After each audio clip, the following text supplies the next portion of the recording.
camp de police de Libreville rénové, un patrimoine immobilier embelli baptisé du nom du général de brigade Guy-Charles Mondji. Le successeur de Dieudonné Thierry Mouyouma sera connu au plus tard le 28 février prochain, selon le chronogramme de la commission de désignation du sélectionneur national des Panthères A.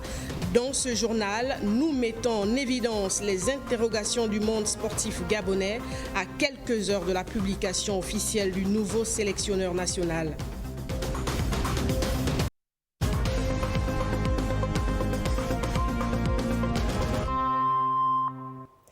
Voilà pour les titres. Bonsoir à tous. Merci de nous rejoindre. Et on commence par la présidence de la République où le chef de l'État, Brice Clotaire Oligui Nguema, a reçu ce matin à son cabinet le représentant résident du PNUD au Gabon. Au menu, les questions de développement. On fait le point avec la communication présidentielle.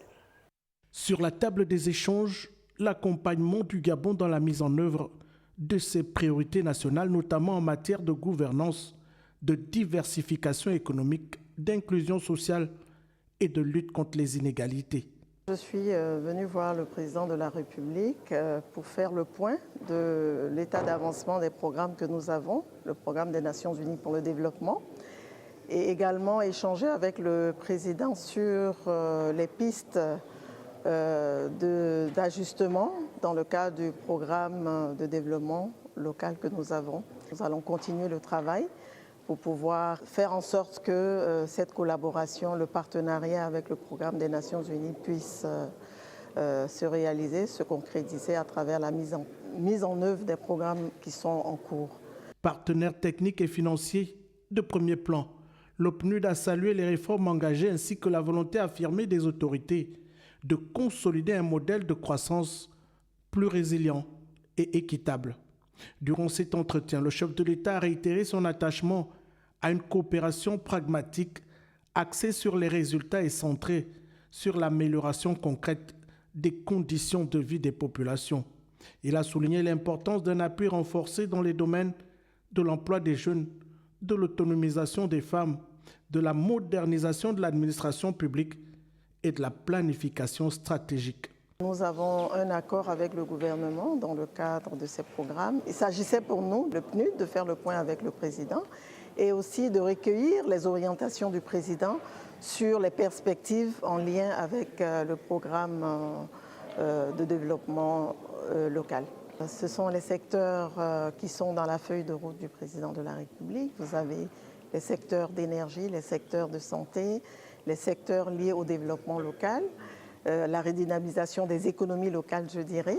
Cette audience s'inscrit dans la dynamique de mise en œuvre des objectifs de développement durable avec une attention particulière portée aux territoires et aux couches les plus vulnérables.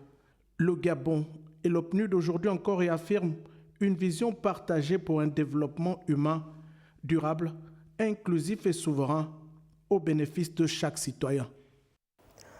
Le chef de l'État s'est ensuite rendu sur le terrain à quelques pas de la présidence de la République où il a procédé à la remise officielle des clés des logements réhabilités du camp de police d'Akéminjongoni, ayant fait l'objet d'une profonde réhabilitation entamée durant la période de transition. La cité policière est baptisée camp général Guy-Charles Mondji. On retrouve la communication présidentielle.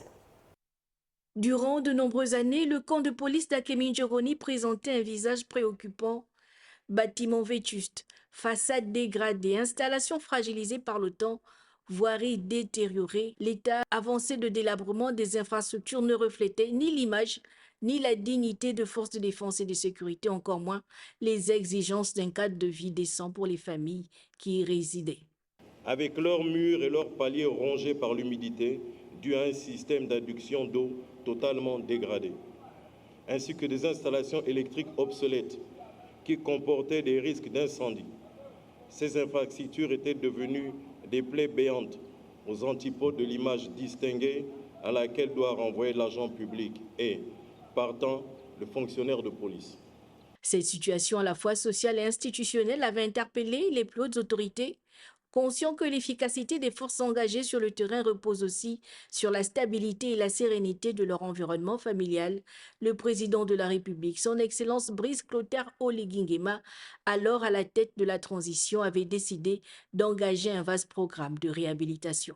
C'est donc avec une parfaite clairvoyance que la restauration profonde du camp général Guy-Charles Mandji a été initiée, sur les très hautes instructions de son Excellence Brice Clotaire Oligui Nguema, président de la République, chef de l'État, chef du gouvernement, chef suprême des forces de défense et de sécurité, à qui les forces de police nationale, par ma voix, adressent leurs déférents remerciements pour cette marque de sollicitude. Aujourd'hui, ce n'est plus qu'un souvenir, car à mi-parcours de ce chantier structurant, le visage du site s'est profondément transformé. Les bâtiments rénovés répondent désormais aux standards d'un habitat moderne, alliant confort, sécurité et fonctionnalité. La durabilité de ce patrimoine et l'harmonie de vos interactions dépendront de l'implication positive de chacun. Faites-en un devoir individuel et collectif. Excellence, Monsieur le Président de la République, chef du gouvernement, nous demeurons intimement convaincus que sous votre conduite éclairée, notre pays marche avec assurance vers des lendemains radieux. Désormais baptisé camp général Guy-Charles Mandji en hommage à un haut cadre de la police nationale reconnu pour son dévouement et son sens du devoir, la cité incarne un double symbole, celui de la reconnaissance institutionnelle et du renouveau social. Au-delà de la simple rénovation immobilière, cette transformation inscrite pleinement dans le projet de société du chef de l'État qui fait du logement décent un pilier de son action publique. Étant des bénéficiaires transitoires, il vous incombe de préserver la salubrité des lieux et de veiller au respect des règles de convivialité, afin que ce patrimoine demeure le reflet de l'image honorable de notre institution. Je tiens à rappeler qu'il vous revient de vous assurer du bon comportement de vos conjoints, progéniture et autres tiers vivant avec vous. Ceux-ci doivent se conformer au respect mutuel qu'exige le voisinage en cité. Améliorer les conditions de vie des Gabonais, en particulier celles des forces de défense et de sécurité, revient donc à renforcer la cohésion nationale. En redonnant à cette cité son standing et sa fonctionnalité, l'État pose un acte à fort impact social. Il restaure la dignité des familles, valorise l'engagement des forces de police nationale et consolide les bases d'une sécurité durable fondée sur des institutions respectées et des agents soutenus. Un projet à fort impact social donc, qui vient contribuer à l'amélioration des conditions de vie des forces de police nationale, il faut le dire. On retrouve la presse présidentielle. Dans la continuité de la transformation engagée, de nouveaux projets structurants verront le jour afin de renforcer durablement l'impact social de cette dynamique. C'est ainsi qu'il est prévu dans cette cité générale Guy-Charles Mandji la construction d'une école moderne en R+2, véritable école de proximité destinée à offrir aux enfants un cadre d'apprentissage sécurisé, accessible et conforme aux standards pédagogiques actuels. À cela s'ajouteront des aires de jeu modernes pensées pour le bien-être et l'épanouissement des plus jeunes, ainsi qu'un terrain de football favorisant la pratique sportive, la cohésion sociale et la promotion des talents. De nouveaux bâtiments résidentiels en R+4 viendront également accroître l'offre de logements, contribuant ainsi à résorber le déficit en habitat et améliorer concrètement les conditions de vie des familles. Ces projets à fort impact social traduisent ici la volonté constante du président de la République, Brice Clotaire Oligui Nguema, de placer la dignité des Gabonais au cœur de l'action publique. Dans son projet de société, le chef de l'État entend redonner espoir et stabilité aux populations en garantissant un logement décent et une école de proximité, pilier essentiel d'un développement harmonieux. En investissant simultanément dans l'habitat, l'éducation et les infrastructures sociales, le chef de l'État affirme sa vision claire, celle de bâtir des communautés structurées, offrir un cadre de vie digne aux familles et préparer la jeunesse gabonaise à relever les défis à venir. Ces réalisations incarnent ainsi une politique résolument tournée vers l'humain, la cohésion sociale et la prospérité durable. Voilà, une cité, rappelons-le, longtemps restée dans un état vétuste et cible principale de moquerie en raison de son architecture en ruine. Cette inauguration, bien que partielle, fait déjà la fierté des futurs résidents. On dit Leltungi, Guy Serge Dizambou, Paul Jessica Nkol. C'est un chantier partiellement livré que le numéro 1 de l'exécutif inaugure. Une réponse sociale envers les policiers qui avaient été temporairement invités à libérer les lieux en raison des travaux. C'est désormais dans ces appartements modernes que ces fonctionnaires de la paix vont vivre. Au-delà du fait que le président vivait à peine de poser encore un acte, et je voudrais profiter de cette occasion pour sensibiliser les habitants, les populations d'Akémidjongoni et les environs au strict respect de la circulaire du maire de la commune de Libreville, Pierre Mathieu, en fait de Bamétougué, qui demande de ravaler, de curer, de nettoyer tout devant chez soi. Un cadre de vie confortable qui demande un entretien permanent. D'ailleurs, le ministre de l'Intérieur appelle au respect des règles sanitaires et du vivre ensemble. Mesdames et messieurs les occupants, votre hiérarchie vous a suffisamment sensibilisé sur l'importance des comportements à adopter pour préserver la beauté et la convivialité de votre cadre de vie. La durabilité de ce patrimoine et l'harmonie de vos interactions dépendront de l'implication positive de chacun. Faites-en un devoir individuel et collectif.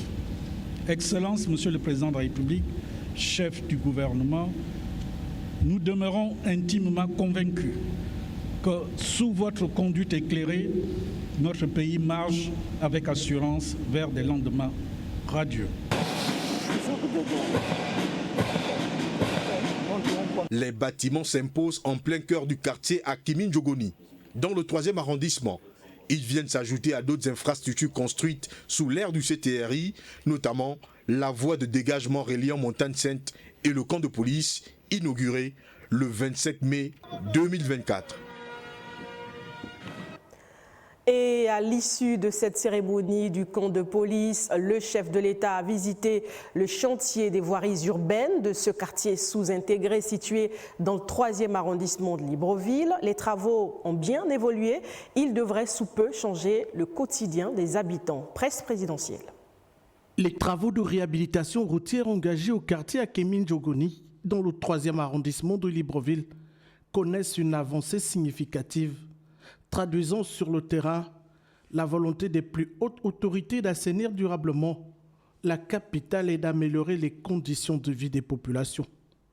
Longtemps enclavé, marqué par une voirie fortement dégradée et régulièrement inondée en saison des pluies, ce quartier faisait partie des zones sous-intégrées du tissu urbain. Les routes secondaires impraticables rendaient difficiles les déplacements, l'accès aux services essentiels et l'activité économique locale. Sous l'impulsion du président de la République, son Excellence Brice Clotaire Oligui Nguema, un vaste chantier de transformation a été lancé. Bien au-delà des axes principaux, l'accent est désormais mis sur la réhabilitation des voies secondaires, signe d'une approche inclusive du développement urbain qui ne laisse aucun quartier en marge. En visitant le chantier ce mardi, le chef de l'État a tenu à constater l'évolution des travaux et à s'assurer de leur conformité aux engagements pris. Cette présence sur le terrain témoigne de son intérêt manifeste pour l'assainissement de Libreville et pour la modernisation progressive de ces infrastructures dans une logique de proximité et d'efficacité. Sur place, les équipes de l'entreprise Mika Service poursuivent activement les opérations, à savoir le reprofilage de la chaussée, l'assainissement, le drainage des eaux, la pose des caniveaux, le nivellement et la préparation du revêtement final. Ce travail de titan redessine progressivement les contours d'un quartier autrefois abandonné aux difficultés structurelles. Les premiers effets sont déjà perceptibles. Les populations peuvent circuler plus aisément et en toute sécurité. Les inondations récurrentes tendent à être maîtrisées grâce au dispositif d'évacuation des eaux. Certains riverains, très enthousiasmés par cette descente de terrain du chef de l'État, ont également eu à bénéficier de la réhabilitation de leurs logements et de l'édification de murs de soutènement, contribuant ainsi à sécuriser leurs habitations et à restaurer leur dignité. Au-delà de l'amélioration de la mobilité, ces travaux ouvrent de nouvelles perspectives économiques et sociales à travers une meilleure circulation des personnes et des biens, accès facilité aux écoles, centres de santé et services publics, valorisation foncière et intégration renforcée du quartier dans la dynamique urbaine de la capitale. À Kéminjogoni, la route devient ainsi le symbole tangible d'une transformation profonde. Plus qu'un simple projet de voirie, il s'agit ici d'un acte fort de justice territoriale et d'équité sociale visant à rapprocher les quartiers périphériques de Libreville et à garantir à chaque citoyen un cadre de vie plus sûr, plus sain et plus digne.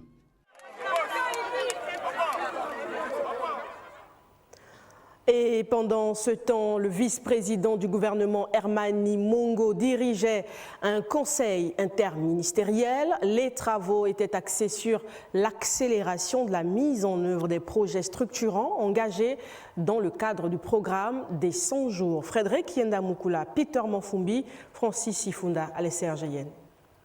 En ligne de mire de ce conseil interministériel, la concrétisation des projets économiques et sociaux d'envergure initiés par le président de la République, chef de l'État, chef du gouvernement, Brice Clotaire Oligui Nguema. Nous nous retrouvons aujourd'hui en conseil interministériel à mi-parcours de la séquence des 100 premiers jours. Ce point d'étape constitue un moment de vérité. Il doit nous permettre d'apprécier avec objectivité et rigueur l'état réel d'avancement de nos engagements et l'efficacité de notre dispositif d'exécution. Je souhaite, à cet égard, appeler votre attention sur la mise en œuvre opérationnelle de la centrale d'achat qui figure parmi les mesures présidentielles. Cette réforme structurante tarde encore à produire ses effets concrets. J'instruis les ministres en charge de ce dossier à faire preuve de la plus grande diligence afin que les premières commandes puissent être effectivement passées dans le cadre des 100 premiers jours. À l'échéance du 25 février 2026, les engagements issus des commissions tripartites relatives au dialogue social devront produire des effets concrets, en particulier dans le secteur de l'éducation nationale. Les discussions dans les autres secteurs, santé, pétrole, enseignement supérieur, formation professionnelle, pour ne citer que ceux-là, doivent se poursuivre. Le vice-président du gouvernement Hermani Mongo a insisté sur l'importance d'accélérer ces projets structurants afin de répondre aux attentes des populations et améliorer leur quotidien. Plusieurs autres questions d'importance sont inscrites à l'ordre du jour de nos travaux. C'est notamment le cas du chronogramme de scission de la SCG en 2 entités distinctes, du processus de formalisation de la filière viande de brousse et du commerce de buffle, du plan opérationnel d'urgence pour la filière avicole, ainsi que du projet d'ordonnance portant réglementation de l'usage des réseaux sociaux via les plateformes numériques en République gabonaise. Nous sommes désormais dans une phase où chaque engagement doit trouver sa traduction concrète. Le président de la République attend la mise en œuvre rigoureuse des engagements pris. Les populations attendent des améliorations tangibles et perceptibles dans leur quotidien. L'exigence est élevée, mais notre capacité collective l'aide tout autant. C'est par la discipline, la coordination et la constance dans l'effort que nous confirmerons la solidité et la crédibilité de notre action. Une invite fondamentale dans la mise en œuvre de ces actions formulées en vue de contribuer au développement du pays. Et revenons ce soir sur le séjour dans le Haut-Ogooué du vice-président du gouvernement, justement. À Okonja, Hermani Mongo a lancé officiellement les travaux de construction du marché et ceux de la cité administrative, des infrastructures modernes qui incarnent l'engagement du gouvernement en faveur du développement de la modernisation des équipements de proximité. On regarde. En ce 23 février 2026, la commune d'Okonja dans la province du Haut-Ogooué a franchi un cap important dans son développement. Après avoir inauguré la station-service Gab Oil, le vice-président du gouvernement, Hermani Mongo, a procédé à la pose de la première pierre du marché de la ville éponyme. Le même geste s'est poursuivi sur le site de construction de la cité administrative avant de couper le ruban officiel symbolisant l'ouverture du centre commercial au quartier Olongo. Ces différents projets du président de la République, Brice Clotaire Oligui Nguema, répondent à une triple ambition: améliorer le quotidien des Gabonais, revitaliser l'économie locale et offrir des infrastructures modernes et conformes aux normes. Situé au centre-ville d'Okonja, le futur marché, fruit d'un partenariat avec la société Valco, répond à un besoin longtemps exprimé par les populations, particulièrement les commerçantes. Il comprend un bâtiment R+1, plus de 80 étals, des box, une chambre froide et un parking. Au quartier Olongo, à quelques kilomètres du centre-ville du chef-lieu du département de la CB Bricolo, se dresse un immense terrassement sur plus de 5 hectares. Sur ce site, 30 logements administratifs de 3 à 4 chambres sont attendus. Des espaces de jeux et autres aménagements sont également prévus. Un centre commercial y est déjà implanté. On y retrouve une pharmacie, une boulangerie et des espaces de vente.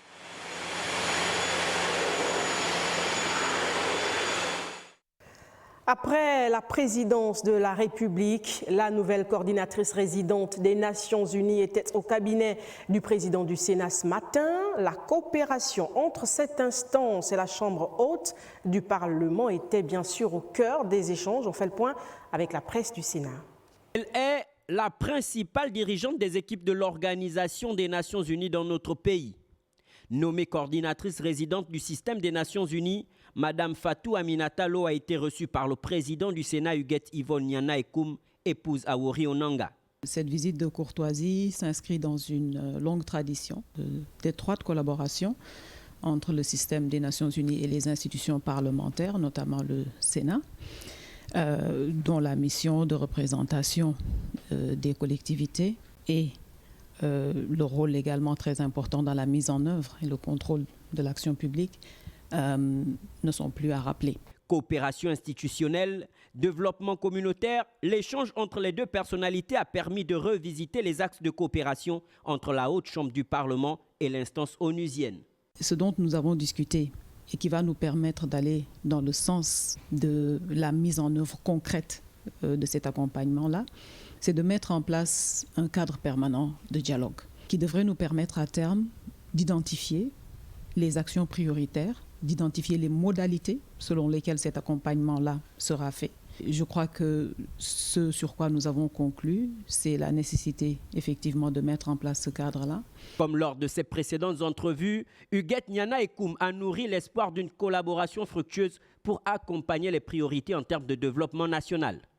Elle a par ailleurs précisé l'orientation de la législature en cours qui entend inscrire son action au service du développement des collectivités locales. Et la coordinatrice résidente des Nations Unies a aussi rencontré le président de l'Assemblée nationale, Michel Régis Onanga Ndiaye, qui a également échangé ce jour avec l'ambassadeur d'Espagne au Gabon. On fait le point avec la presse de l'Assemblée nationale. Rencontre diplomatique ce matin au Palais Léomba.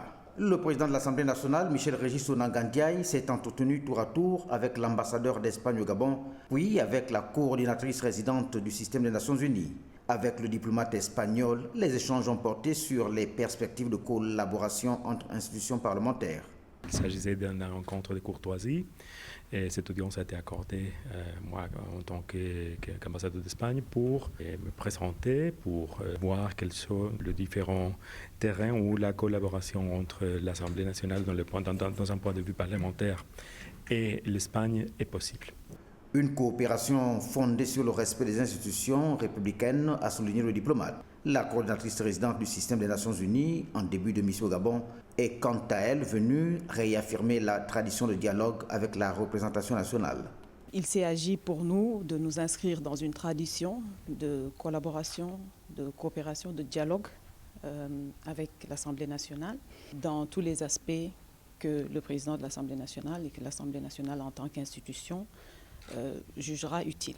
Mon rôle ici au Gabon en tant que coordonnatrice résidente est de rassembler et de fédérer les agences des Nations Unies représentées ici autour de questions essentielles, autour des questions prioritaires pour le Gabon, notamment dans le domaine du développement.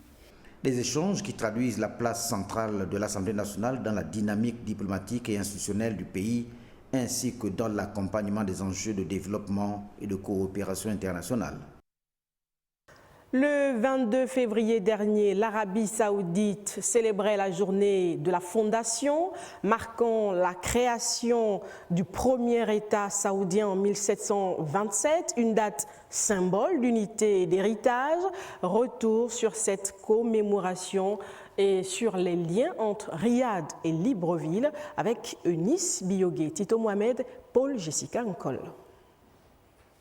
Le 22 février 1727, le prince Mohamed Ben Saoud fonde le premier État saoudien. Un acte fondateur qui pose les bases d'une entité politique structurée et d'une gouvernance ancrée dans les valeurs, l'unité et la stabilité. Ces dates symbolisent aujourd'hui les origines historiques du royaume. Cet événement historique a marqué le début d'un État fort et souverain, fondé sur des bases modernes, visant à bâtir une société unie, stable et prospère, dotée d'une influence et d'une présence s'étendant bien au-delà des frontières de la péninsule arabique. La journée de la Fondation est désormais un moment fort de célébration nationale. Elle met en lumière l'héritage culturel, l'authenticité de l'identité saoudienne et le chemin parcouru depuis près de 3 siècles. Un rappel des fondements historiques sur lesquels repose l'État moderne. Les relations d'amitié et de coopération entre le Royaume d'Arabie saoudite et la République gabonaise bénéficient d'une attention toute particulière de la part du serviteur des deux saintes mosquées ainsi que de son Excellence, le président Brice Clotaire Oligui Nguema.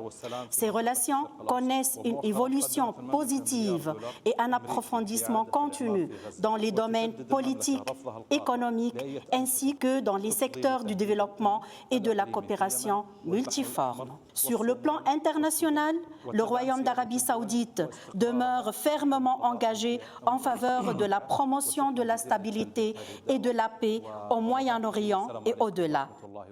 Sur le plan diplomatique, les relations entre l'Arabie saoudite et le Gabon se renforcent progressivement. Coopération politique, échanges économiques et partenariats dans le développement illustrent la dynamique positive entre les deux pays.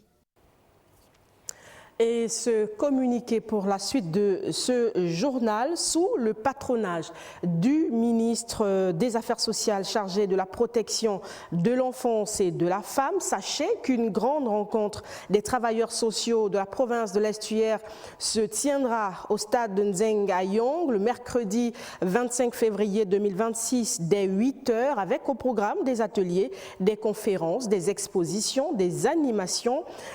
Et pour la fin, un grand match de football pour clôturer les manifestations. Pour tout renseignement, contactez le numéro 066 07 65 58. Et on en vient à notre dossier de ce soir lié aux difficultés d'accès à l'information par les journalistes. C'était lors de la cérémonie de présentation des vœux de la presse au couple présidentiel. Le chef de l'État avait évoqué le droit aux citoyens à une information indépendante impliquant un libre accès aux sources. Pour ouvrir notre dossier, revenons sur les propos du président de la République. La crédibilité de la presse gabonaise, chèrement acquise, repose sur la vérification des faits, la confrontation des sources, ainsi que le respect dû aux personnes et des institutions. La préservation de cette crédibilité vous permettra également d'attirer davantage d'annonceurs et ainsi augmenter considérablement vos revenus.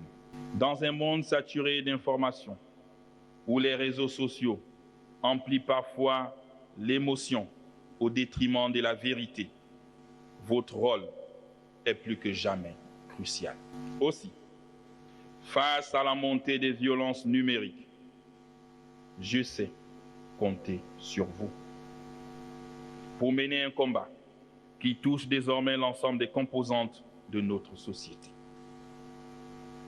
Vous êtes appelés à être des repères, des filtres de l'information, des bâtisseurs de la confiance entre l'État et les citoyens.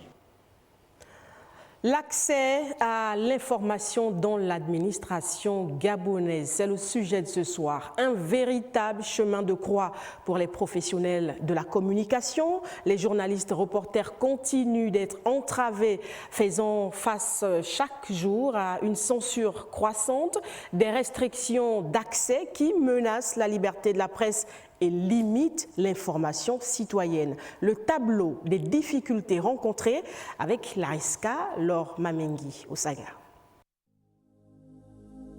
Ateliers, séminaires, conférences, des centres de terrain et autres sorties médiatiques tapent à l'œil. À ce moment-là, la presse est la bienvenue lorsqu'elle relaie les informations telles que voulues par les organisateurs qui parfois se permettent même de proposer, voire d'imposer des éléments de langage pour embellir l'événement pour la com. Seulement, lorsque la presse décide, conformément à ses missions, de traiter un sujet qui nécessite des informations précises venant de l'administration concernée ou même d'un technicien aguerri, tout le monde devient muet comme une carpe. Les portes qui hier étaient grandes ouvertes lorsqu'il y avait séminaire sont désormais closes. Les reporters sont malmenés, ridiculisés, parfois menacés. Les plus chanceux font face à un refus diplomatique. Quand certains responsables d'administration disent ne pas avoir eu l'autorisation de la haute hiérarchie pour parler aux journalistes, d'autres vont jusqu'à demander un courrier préalable, lequel va assurément accuser une fin de non-recevoir. Tout cela sans compter les plus téméraires qui vous disent qu'ils n'ont rien à dire à la presse, qu'ils contacteront les journalistes au besoin. Voici dressé le sombre tableau du quotidien des reporters, ces pères et mères de famille qui travaillent déjà dans des conditions particulièrement difficiles. À cela vient s'ajouter une forme de clochardisation dans la récolte de l'information, la bonne information.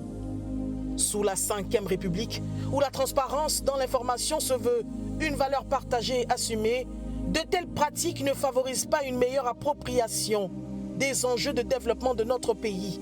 De même que cette opacité autour des sujets qui impactent directement les conditions des populations n'est pas à l'actif d'un climat social apaisé.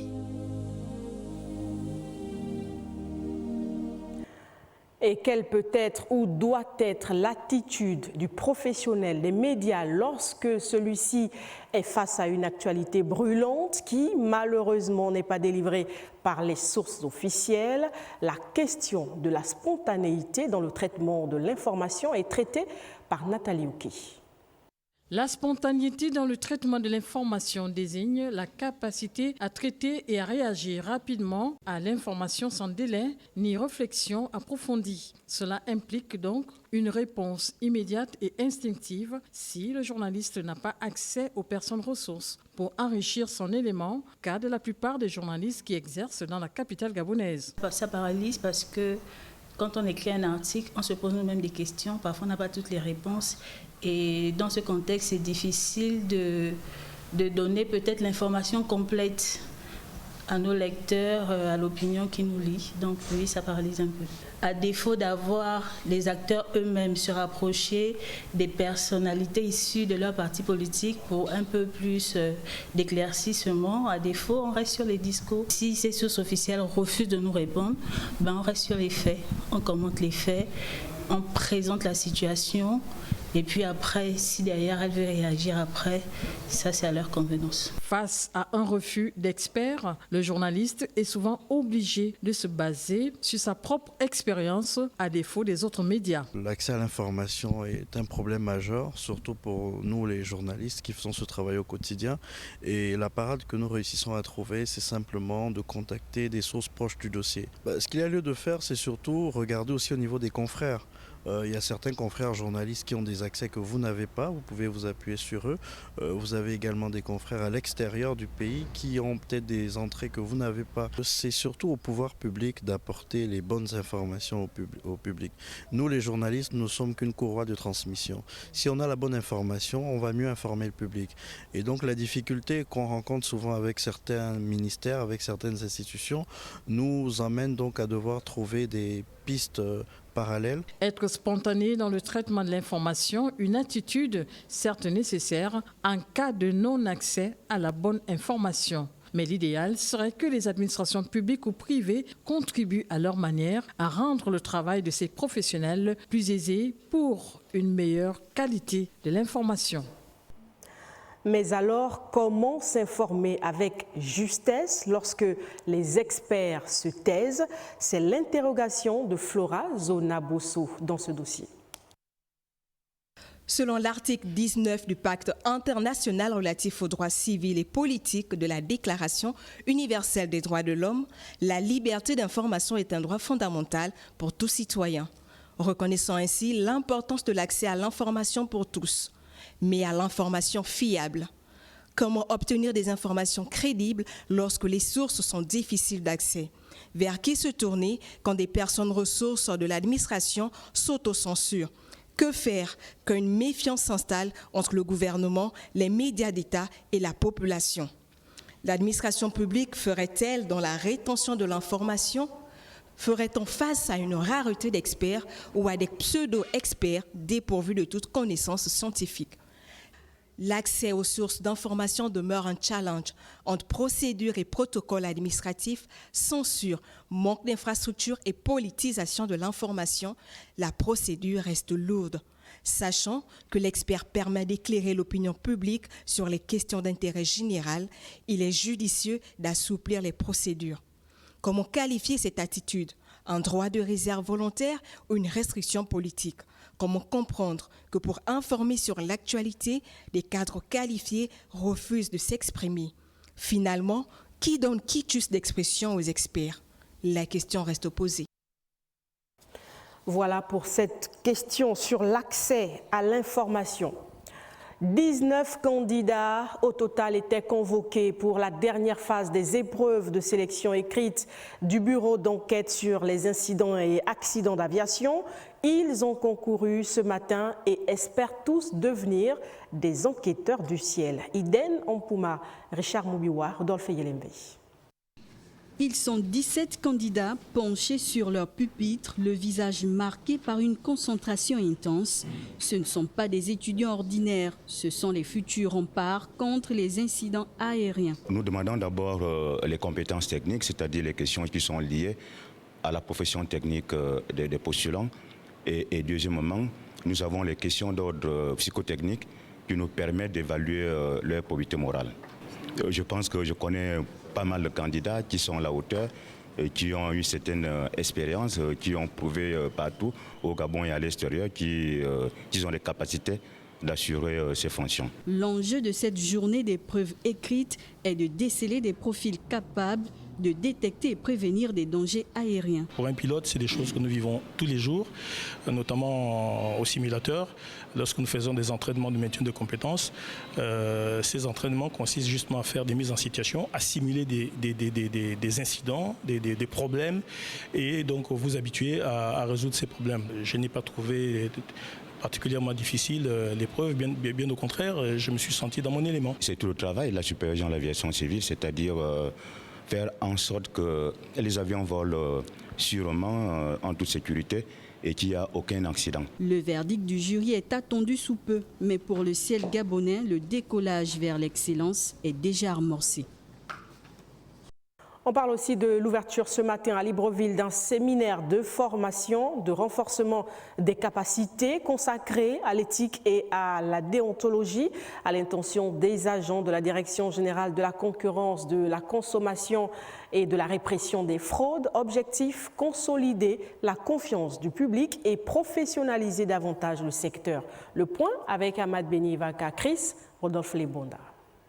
Dans cette salle, pas de contrôle inopiné, pas de saisie de marchandises non plus. Ici, il est question de formation. Les agents et cadres de la Direction générale de la concurrence, de la consommation et de la répression des fraudes renforcent leurs capacités autour des principes fondamentaux de l'éthique et de la déontologie administrative pour plus de crédibilité et de performance. Quand on parle de l'éthique et de la déontologie, qu'on soit petit agent, qu'on soit cadre, c'est une question qui nous incombe à tous. Il s'agit justement de ramener chacun à s'imprégner de sur le plan administratif, qu'est-ce qu'il y a lieu de faire. Quelqu'un qui agit sans savoir, on peut difficilement l'incriminer sur la question. Donc, il est toujours bon de le ramener alors en disant, voilà le bon principe à respecter. Au moins, plus tard, s'il parvient encore à faire telle ou telle chose qu'il faisait dans l'ignorance, là, il n'aura plus d'excuses. Au-delà des principes, des modules théoriques ont été développés pour solidifier le respect des procédures en vigueur, mais aussi l'application stricte du règlement intérieur. Nous avons d'abord examiné les principes fondamentaux de l'administration, la légalité, poser des actes conformes à la norme, l'équité, c'est-à-dire exercer ses fonctions sans discrimination.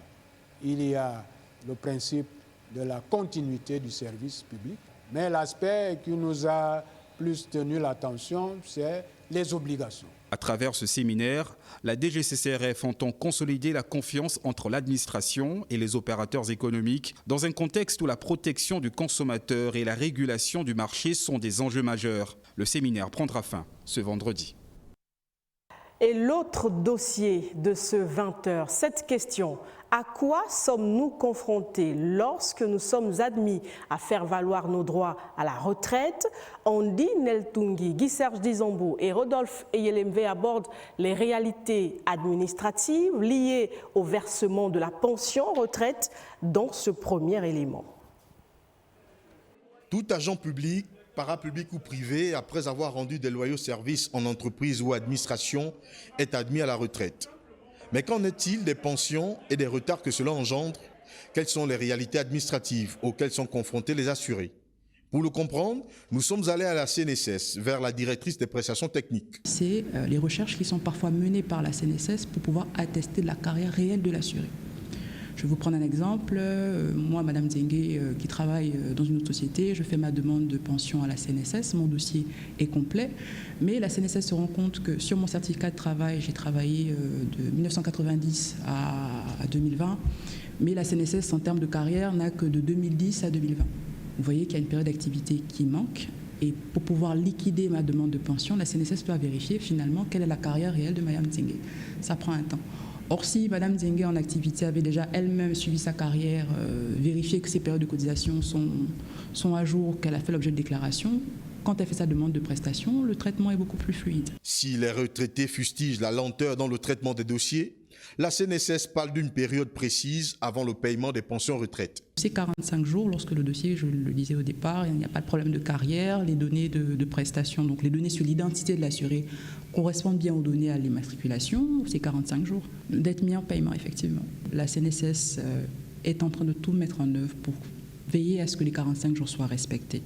Pour ceux qui ont des dossiers qui sont en attente pour diverses raisons, comme je vous disais, il y a un communiqué déjà qui va être fait pour inviter ces assurés à faire un complément de dossier. Chaque agent public a donc l'occasion de suivre sa carrière professionnelle, bien qu'en étant encore en activité. La retraite, elle, ne devrait pas rimer avec précarité, isolement et cessation de vie. Et parmi les difficultés rencontrées par les retraités, l'accès aux soins de santé reste un défi supplémentaire. Malgré l'existence de mécanismes de protection sociale, eh bien, ils peinent encore à se soigner convenablement. Esmine Kayumba, Pierre Claverella nous en parle.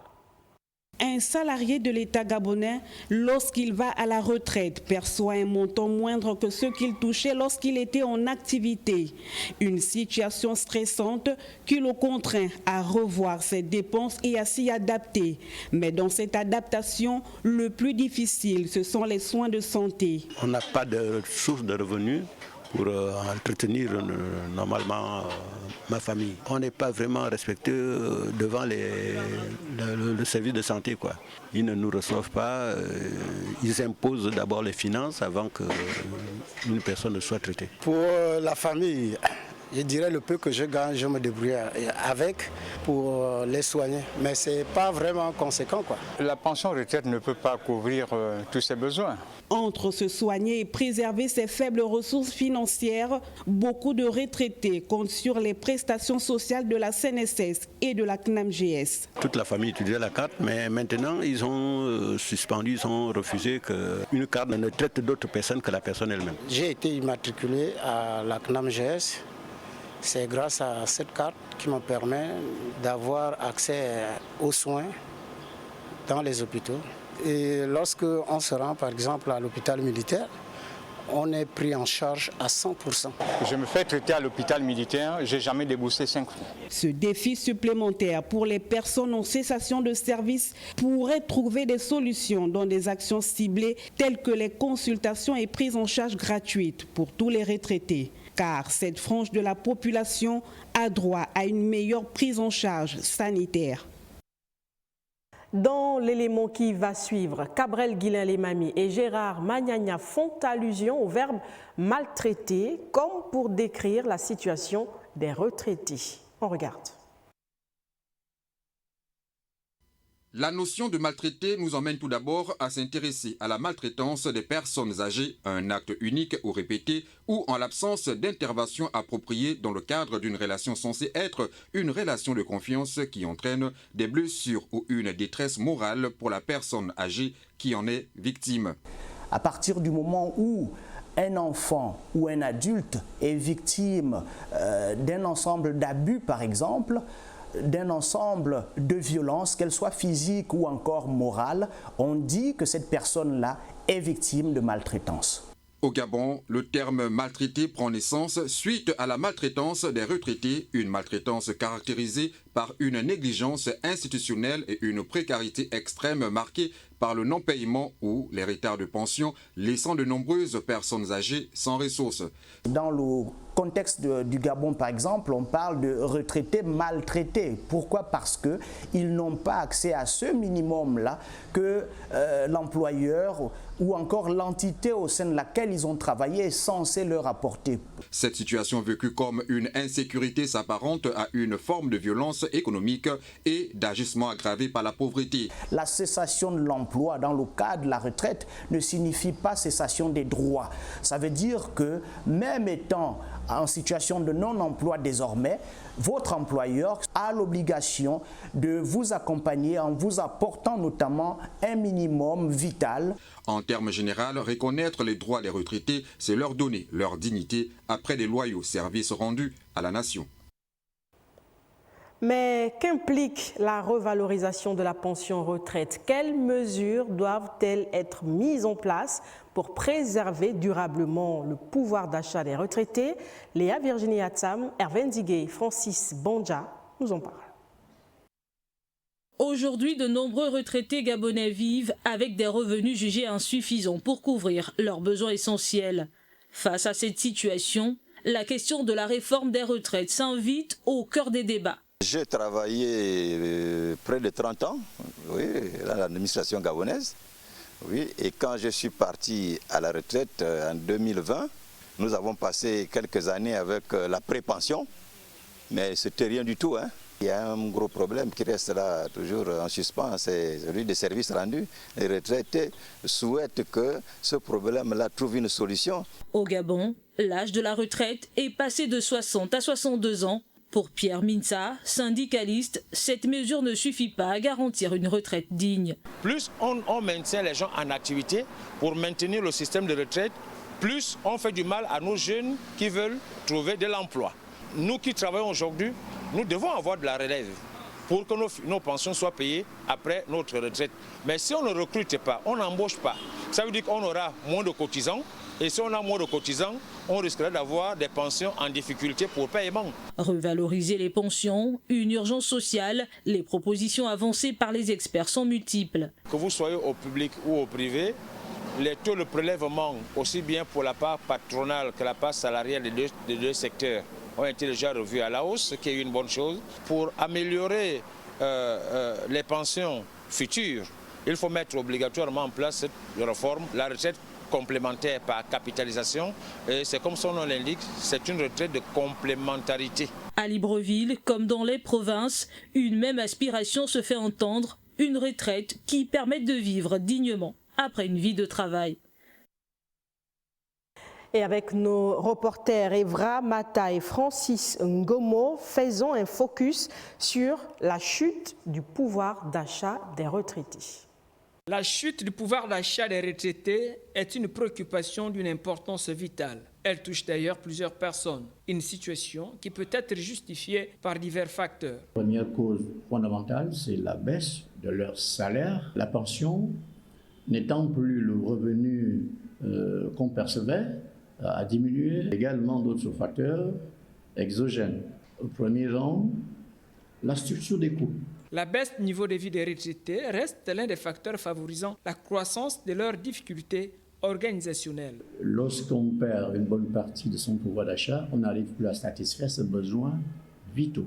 C'est une spirale de conséquences qui peut peut-être engendrer. Pour vivre confortablement après une carrière professionnelle, quelques pistes de solutions sont proposées pour optimiser le pouvoir d'achat des retraités. Il faut réfléchir à la problématique de la répartition des revenus de façon générale au Gabon, et pour que ça puisse toucher in fine les retraités. Parce qu'on est d'abord actif et puis on devient retraité. Donc au premier chef, il faut voir, j'insiste, la dynamique de la répartition des richesses. Revoir la dynamique de la répartition, il faut maîtriser plus ou moins les coûts à l'importation. Ensuite, maîtriser un tant soit peu les prélèvements obligatoires, lutter systématiquement contre la parafiscalité à travers des contrôles systématiques sur le terrain de la Direction générale de la concurrence et de la consommation. Si nous voulons encourager la consommation des plus vulnérables, dans ce cas, on peut péréquer, c'est-à-dire l'État peut prendre en charge une partie de l'achat de ces biens. Pour permettre aux retraités de vivre dignement, il est essentiel de trouver un équilibre entre la soutenabilité financière des régimes de retraite et la protection du niveau de vie de ceux-ci. En religion, l'année judiciaire du tribunal ecclésiastique de Libreville s'est ouverte ce matin. Une cérémonie au cours de laquelle les membres du tribunal ont prêté serment devant Janice Ondongema et Francis Ngomo. En ouvrant l'année judiciaire du diocèse de Libreville, le père archevêque Jean-Patrick Ibaba s'est appesanti sur l'exhortation du pape Léon XIV du 26 janvier 2026 centrée sur l'union indissociable entre la vérité et la charité au sein de la justice ecclésiale. Le pape exhorte les juges à sauvegarder la vérité avec rigueur, mais sans tomber dans la rigidité. La justice ne doit jamais être une application froide de la loi. La charité comme guide. L'exercice de la justice doit être motivé par l'amour du prochain. La compétence technique de haut niveau, un autre point clé du discours du Saint-Père.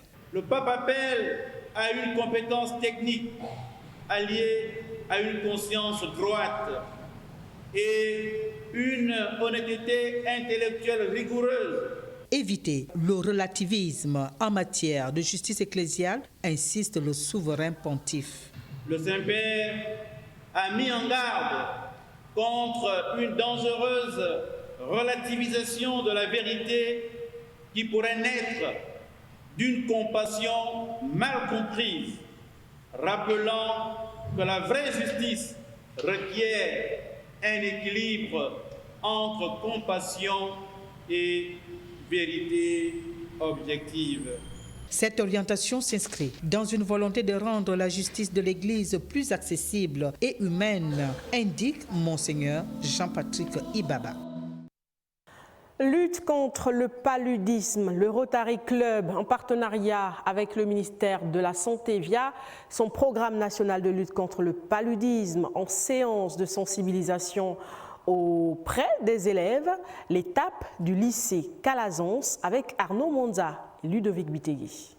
Promouvoir la prévention du paludisme auprès des apprenants, c'est tout le sens de cette séance de sensibilisation initiée par le Rotary Club en collaboration avec le programme national de lutte contre le paludisme. Nous venons pour la lutte contre le paludisme, voilà, en amenant des tests rapides pour anticiper aussi longtemps que l'on peut, c'est-à-dire prévenir le plus tôt possible pour soigner, parce que nous pensons que cette jeunesse a droit à la santé pour bien réussir ce qu'elle fait ici, étudier.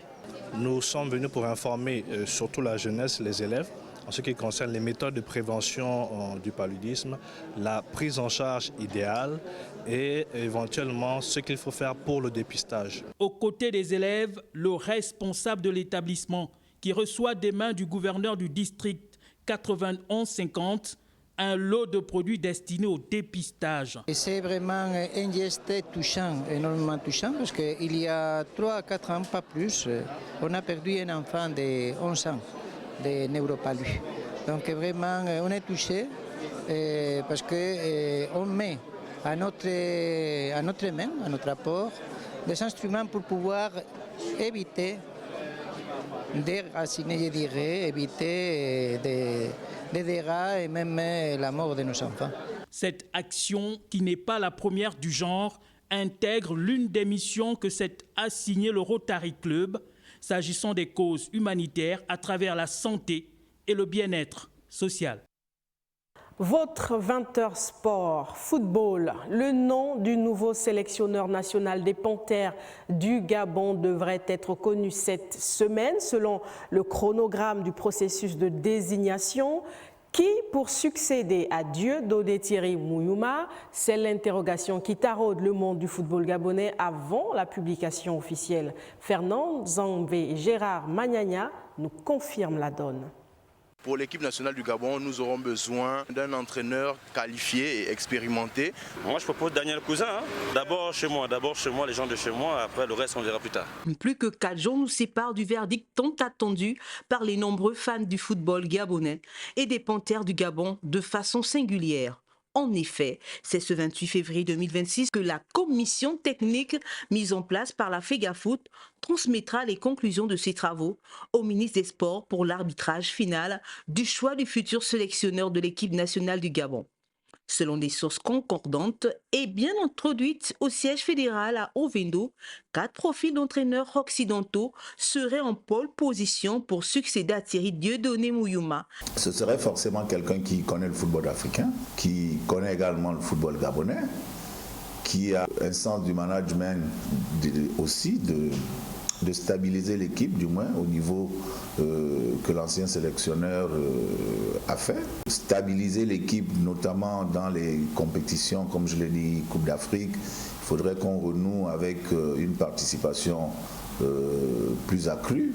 De savoir aussi, à travers la spécificité de l'équipe gabonaise, qui va voir plusieurs cadres partir, donc faire ce mariage important entre les anciens qui vont rester et les jeunes qui vont devoir intégrer l'équipe nationale, d'avoir un regard beaucoup plus accentué aussi sur les joueurs locaux.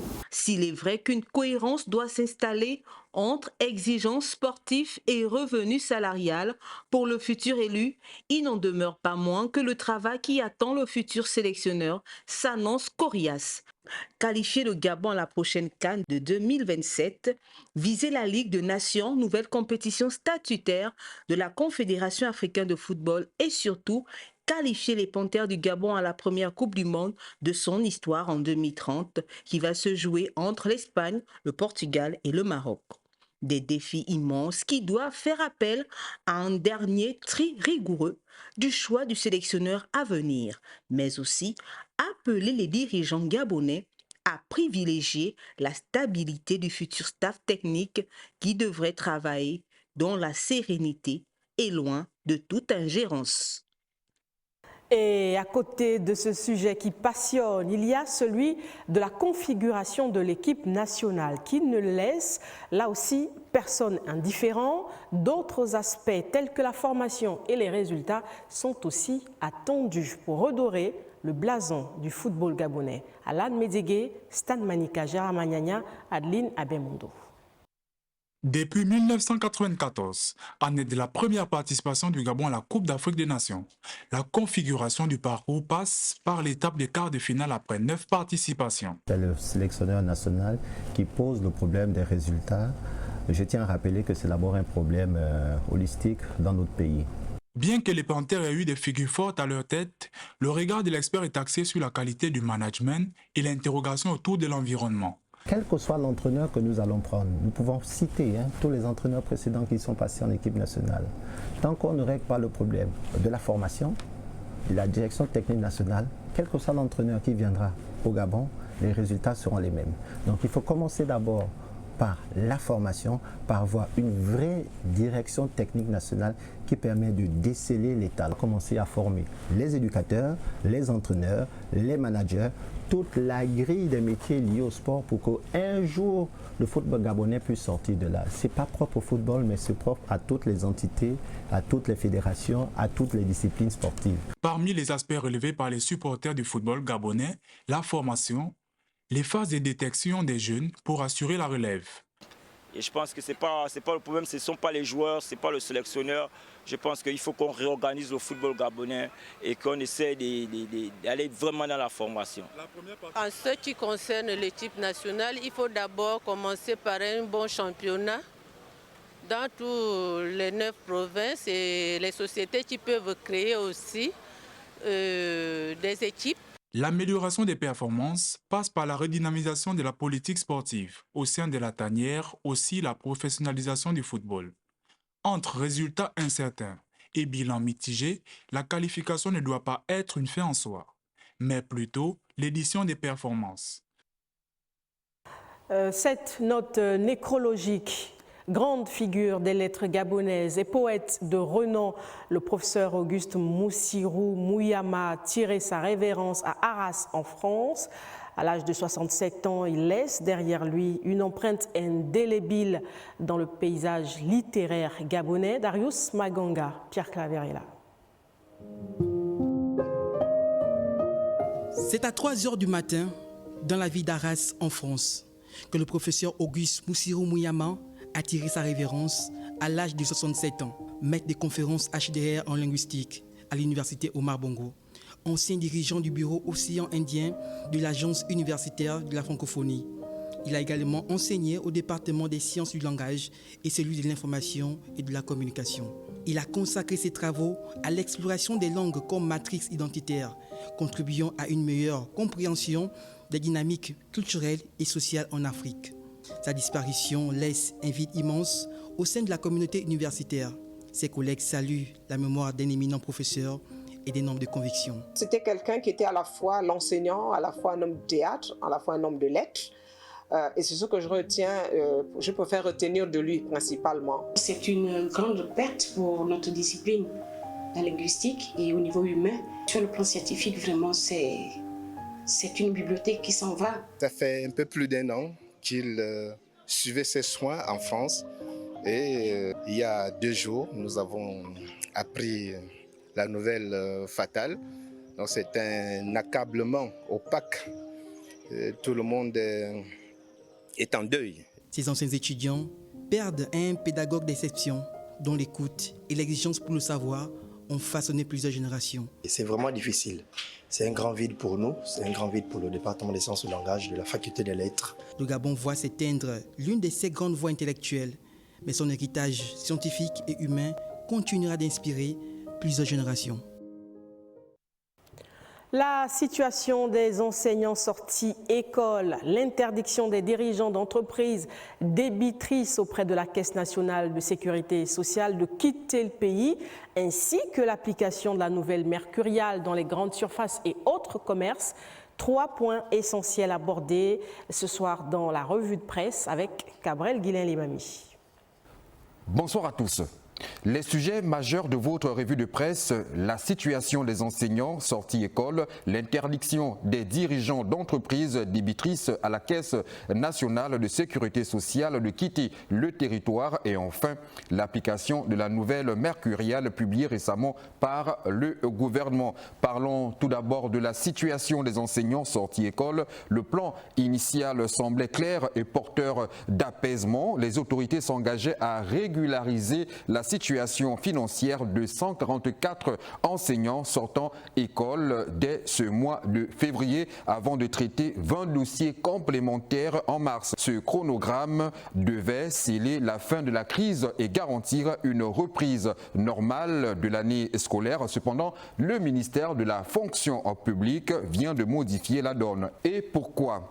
Abordant le sujet, Gabon Media Time souligne que ce retard est justifié par des aléas techniques et un délai trop court, seulement 20 qui vont passer en solde et les 148 passeront en mars. Propos du ministre de la fonction en public, Laurent Sondon. Au-delà de la situation sociale des enseignants, l'interdiction de sortie du territoire des débiteurs de la Caisse nationale de sécurité sociale alimente les débats. Un arrêté interministériel signé le 10 février dernier durcit le recouvrement des cotisations sociales au Gabon. Désormais, tout dirigeant d'entreprise débitrice de la Caisse nationale de sécurité sociale se voit interdire de quitter le territoire national tant que sa situation n'est pas régularisée. Selon l'Union, si les autorités et la direction générale de la CNSS parlent d'une mesure légale et proportionnée,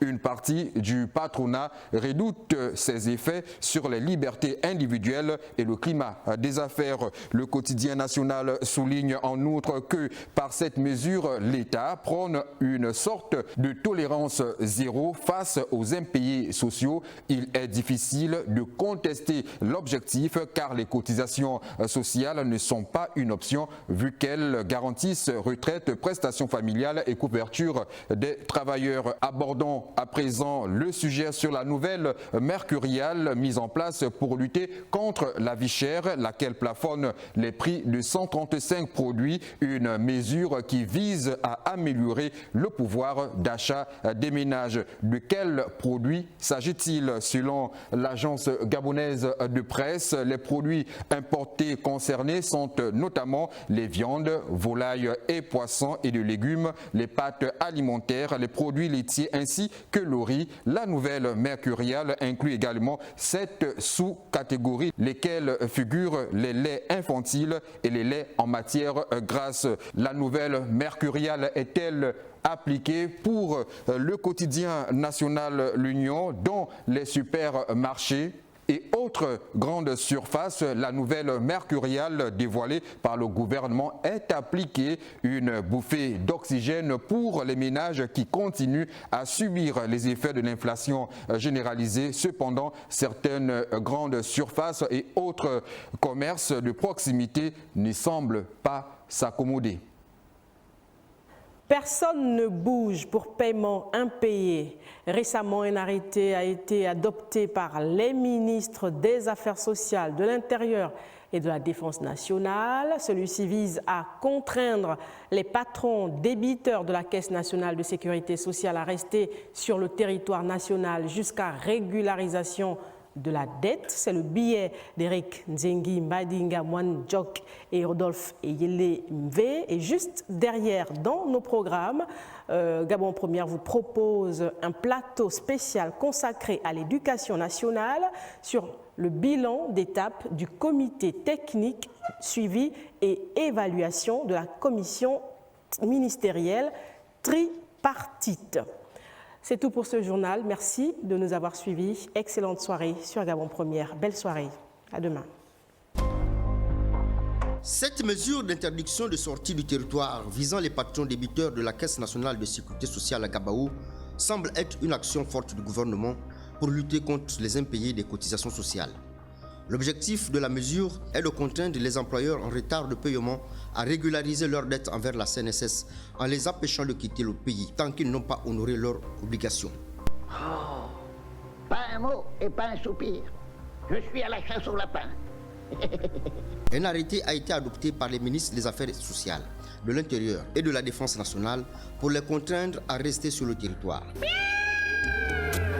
Les patrons concernés ne sont pas arrêtés, mais voient leur liberté de mouvement restreinte. Mais ils pourront tout de même effectuer des mouvements de fonds via les transferts de fonds sans quitter le pays, ce qui peut faciliter la régularisation de leur situation. La situation pèse sur leur réputation et leur crédibilité dans le monde des affaires. Ils sont connus pour avoir des paiements impayés, ce qui impacte négativement le fonctionnement de la CNSS. L'État leur impose un recouvrement forcé des sommes dues. Cette approche combine des aspects dissuasifs et coercitifs. C'est une mesure qui reflète une volonté de renforcer la lutte contre la fraude sociale, un enjeu crucial pour la santé financière du système de protection sociale. Il faudrait inventer une méthode pédagogique pour faire comprendre que frauder ne sert à rien. Cela entre aussi dans le cadre de la protection des intérêts de la CNSS, dont les prestations sociales dépendent des cotisations. Cet arrêté agit comme une épée de Damoclès sur la tête des débiteurs, leur imposant une pression accrue pour régulariser leur situation financière. Alors que leur liberté de mouvement est limitée, leur responsabilité financière envers la CNSS demeure vitale pour la santé financière de cette institution. Eh vas-y. Hé jeune homme, vous comptez aller où comme ça? Je rentre chez moi, j'arrête. Vous ramenez vos sur votre siège. Les patrons mauvais payeurs sont mis en demeure. C'est un malheur pour leur orgueil, qu'ils soient tout simplement orgueilleux en payant la dette. Botar bonano ombola ni bimbana mesi emo matundu mamwe mapopa na bibi anchemo azo abedete na boshi na butana ka nchongo saneno inongo mbolwani antia alubu mnankumu matang malolo chala samanungi bikumbu binamuni sangoye kumuja tengene nane azaka diebaje. Votre principale édition d'information tous les jours à 20h avec désormais le journal en langue. Gabon Télévision s'approprie la restauration de nos valeurs. Bien nchemo zwabi ete bipe ya mboka ya babangate mboka ya mehole behaji bia mbela hupe wa mongomini ngabo pris kote roligingoma alumana ijazaka behaji bia be ukwa belongwe bia mehole me kwa kana inangakaboyo buitabu bimene behaji bajeka ujonga ka hula batata baina dokate mawabi mamboma na bosina be muhimie iyo karambe matundu miko ongombia ho ya baya itana kabi matundu ya mahaje maite bana bangwame basoma longo mampanga bapunu banjabi indasa omiene michogo matundu miko ilo momene yakoka yakayimina take belongwe bia mehole menangaka omboka ya bangate kan wa ba polisi bia nchemwazo wa biete bia kukunyama wangabo Brice Clotaire Oligingema alumani longaka bia nguta jazubwe obweji obuya wa mwehe mineni mya mongo mya mujibwate bekuche bilungo yoko ya bato ba mambembe beko yakana omiyama yame bamujate betuto matei olungwe meneye mentodu mya buche omongo mwamini usi ya myango mya hijebe haji mya mini hakubwe ni jaka maja obweji na bosi na bwate intango mwa dole wabango mwa haje mwa hula iweka bango dole menewe te jambo jinene obuya wa muhebute ba kate mineni myankabo metemangake beboto byambubu mama nyo ijazaka mongoma mini ngabo obweji bieyoka matundu mamuninge mongoma mini ngabo na ekompete na matemange ma bemohache ukwa mentodu mya jazana ehajia buche o mongoma mini ngabo onyata bihi ikota na mahongwe bakwile ndasa bamoyoka be nepunda mohe mnyamilote bitongo meja mongo bya mboka bato baso ilongoja gisir mwana ngo wandoma na Lionel Mbutu Pisama ehulanga aitandaka yididupu matundu miko njangulongo Lionel Mbutu Pisama mbuluo mbulo mwai okokoa mugangu ne ninya hulu kuve misamu udilongo detu digisir sonzu more mamba mwaya luve misamu mibulongo bwetu mimbili kanevu yabi Brice Clotaire Oligingema mwayo kokoa igeti kibulongo bwetu atibini kidianziki neni namuni atibukuchelu mupindi igori yane ngufu la camp de police akuna atwe sangli bidianzu bi mupindi un mbaga rondire goritina babi dikengi bitsarini munda utiboti amini misamu bisibisir bisi tambere mogoti na bisindolu na botu bakulikisira kubulongo yulwano kidieti kibulongo bwetu Brice Clotaire Oligingema amasangili bidianzu bimupindi gori itsurungu gupungu luyabanure tiefi bulongo bwetu agarondire gori tibulongo bwetu babi numonwi boti bokudurari dikengi ubulongo bwetu bugabu umamidwa mami mukengu batu busika kujanza mukengu na waruhi mbabata buludoli tiau gugubugu gugubebila nesi gugubodoli tiau kakukenganga Diboti Lionel Mbutu Pisama ba fugamu manjindolo na giduma beyo kobeka eyoke ya hongololo onyata mwangwame aso ilongoja gisir batana baina mnalote bepe ya bato baso ilongoja michogo mboka moto a besie mongoma mini obeboka wabangati viko sekondo kajeji ehulanga Alphonse Ndombe Moussavu wenia idionewe ya Gaël Mimba okoko tsango die arrête na moro ete kombolite vo romboka dianyo karo rodani sasuero tsango die dinde tembe kumwa tsengene dia so Brice Clotaire oligingema aseda tie ba mi rode ropongwero tambovane na ngongo do abakite we kukwa eba mapanga okanto ke bono tsango yeso na diakomba kuma tsengene jaso momo rolingema angwanyongombe migode mimi tsengene jaso mibaka ujeba jamisoba nyepambe ajanza kanekenge tambuvane tera sedi yangu jebaje dine jebaja mbeo ombie konza dinyepa kaduta tambodo no abegone nongongodo we kukwa ebe amapanga omani yango konza ebonete ebe andambo migodemye mingadi akado hojebaja misoba tambuvane ndongine tembe akeneke jebaje dine nekenge Otangene jaso ane amama ne janzani adundini wedi akadode jao panda dagaga bwembe abeke angaki anakuebe amonyo naje asabana dode vane wo janzakani wenane motegya gonde ako adundini tambwewe bando akaebutaga endoko we sangumwe edunde kabambo bana kobokobo vamama newe janze ma misoba Alphonse Ndombe Moussavu na Diakomba mweba mwakangamba abate mwakoma bohehe ntoma nkwa jaza batana baina pikokoi bebene ongombe hobite byanguta so kwa mongo akwana mongo kijaza kabehaji bya hongololo bye yebeke mongo mamini ngabo onyata mwaito walele ndaboi aso ilongoja michogo na milote be peyi dupu jaso ilongoja mpanga mwana ngo ndomana Doris Cruz Kulu na najite denge obikokoi Doris Cruz Kulu ambolo Gaël Bimbo okoko amonye mimbana mezoya manye mimbara mezona onje yo Gabon Brice Clotaire oligingema enyanda mano koro komo mande bikurupe bietoba akisana bo yorvana mendemete mana yongwak vumombana waba bot ona kisana vana bale na sogatra edof eborba senya ndebingongong yo Gabon baba batoba engoro nyina na bo fas akalenze ebot benga senya angoman banyinga abe awaladi emianga woba e se famvala ambe na ombo yete asomome bien de nonzuk e mora akarbie mo fanyemete engoro nyina anam ambalebe yemede mbembe tira anomba bokum e siba mollo mbegan Mandame serme yen vama na mandame yeje mandame temombo nyamolu yomvus bikurukpe yonte mandame temonto ede da be ya yen vin anoli ngema onje si avoki no zamete se kibra kosu ngoma na vo wi abiseng anyomi mbana ne bana komanda mete ele mitamene mve ya mfuban ekikire nyi ndadza ete eva wi abana mimbeng muluma zumba mandame vo mama efo wi abana mimbeng ebo banga se yangoman ba ki ya tobosi ebo ba yema mamba yema yena vana bobote ba nyinga de dabe ba funu ki fadzum mona se fo mi fete no bana braku bidzi ngaka se bana mandame biang zamate ne da nzuk ya be ya yen bia bi vana ngoman ai se mondo bona akombe nying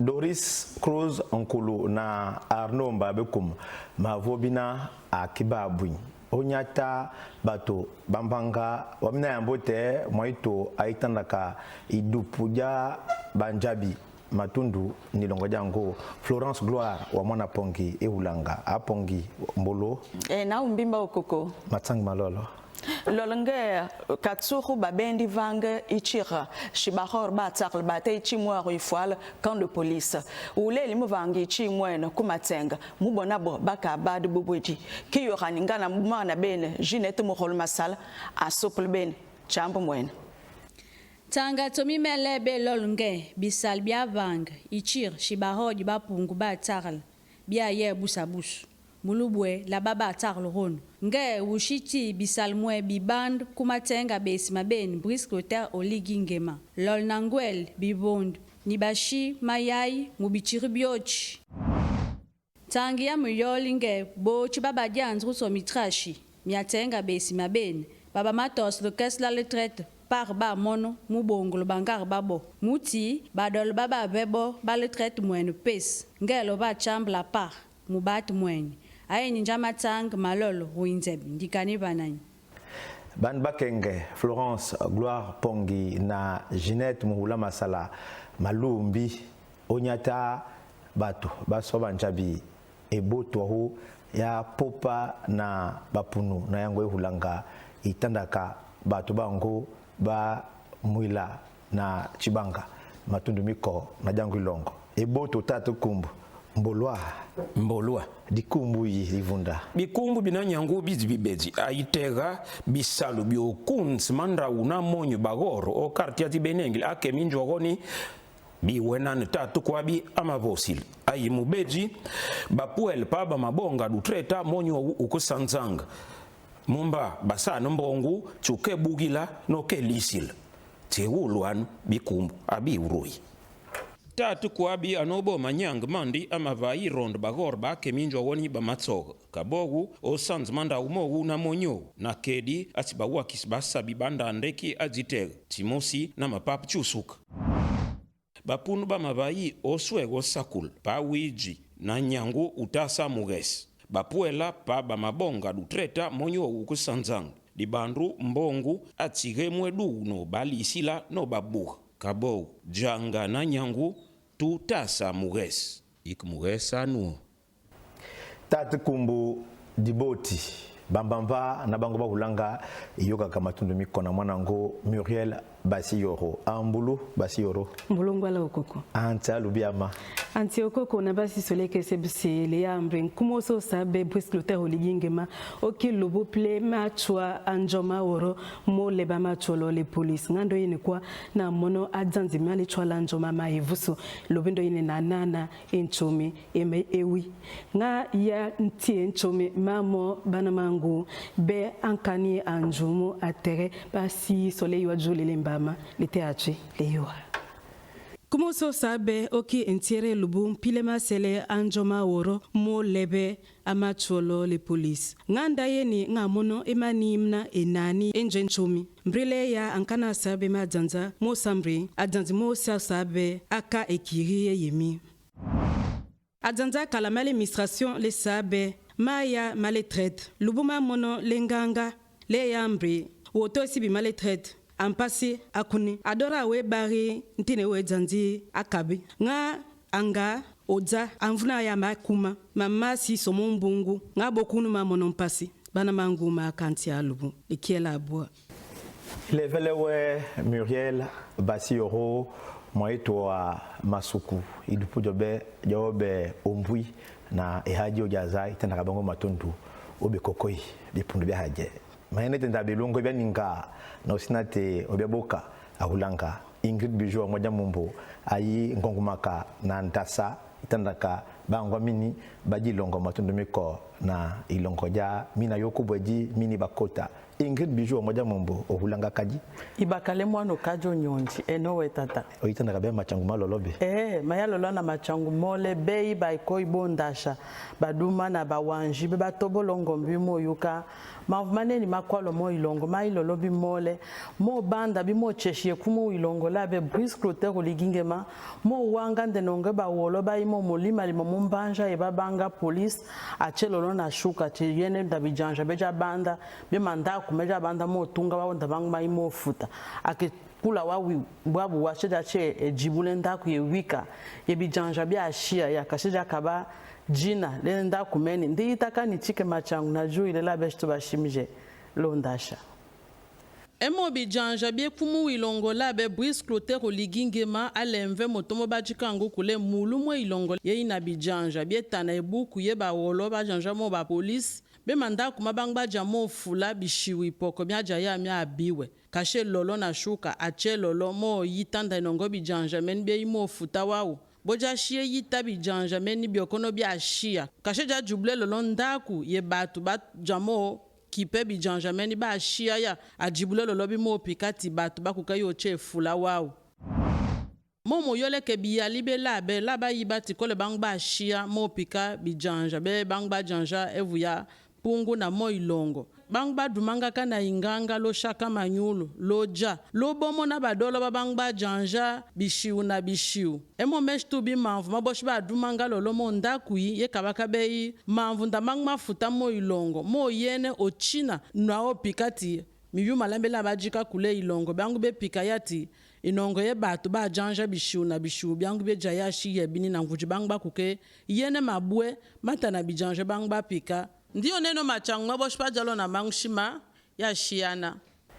Ingrid Bijou wa Mwaja Mumbo lebwelewe nikota na idupu jobe ndasa ja tuto Mateo Molo iweko be ombwi na bosi na bwe haji yo jaza obe pundu bya haje itanda kabango matundu bangombi bihi bya mambo kama bangate venel etaka ngai imbongu ibe ya zula na gatombi mwana bihi wa maito aisoko ilongoja mbanwe ilongoja beyoka na bungon wamini okatojua bongo na jango je hulanga Arsène Raissa Alugi uzema gani bimba ukoko mzibu upizaye budmala mbang bonongom mambandeli mambi mabupi manza basi minyom musete vilmbangu bonanchokai pamponman gwan mamban majibubupi mange buka bayibi kane police inja mono pimanda baba wala gwane buna kwali kuma atumi naye Brisque Clotaire Oligingema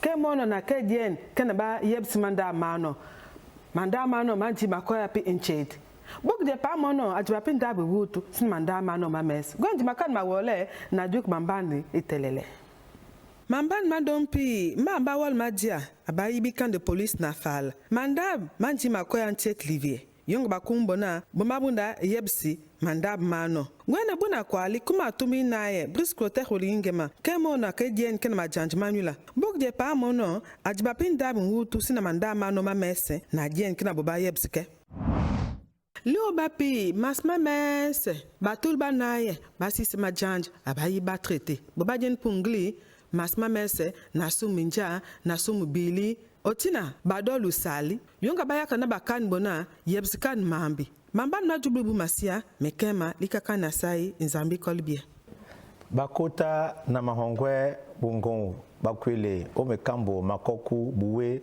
au vent na bihi bamolondo bamoyoka mene punda mwehe mawabi mamboma elomo ya matundu miko yakoka mageti sozakana ikoteja majiba na jaji biepe mpoka bangate ondogo mwaito ajabi mene akumate mako anuyokaka mpabe atondo bi matundu myama ajete bya yepe ya mpoka embayoko namna na batanda chema lukani pota motote alukana bato malwa batar banano ombola